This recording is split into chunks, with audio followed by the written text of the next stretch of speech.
In today's video, I'll teach you how to log in Garmin Connect app. So first of all, launch upon Garmin Connect application. If you do not have this application, you can download it from Play Store and App Store.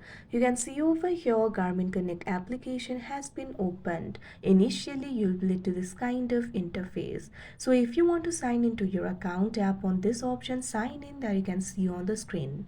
Now once you do that, you'll have to agree to the EULA. For that, check on this box I have read and agree to the EULA. Now tap on the next option that you can see on the screen.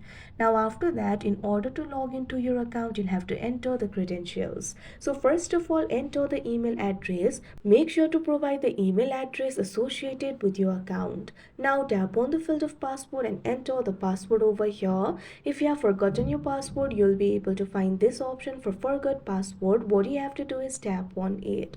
After you do that, you'll be able to reset it. Otherwise, enter your password over here. Now tap on the sign in option that you can see on the screen. Now you can see over here you'll easily be logged into your account. So that is how you sign in Garmin Connect account. I hope you found this video helpful. Thank you for watching.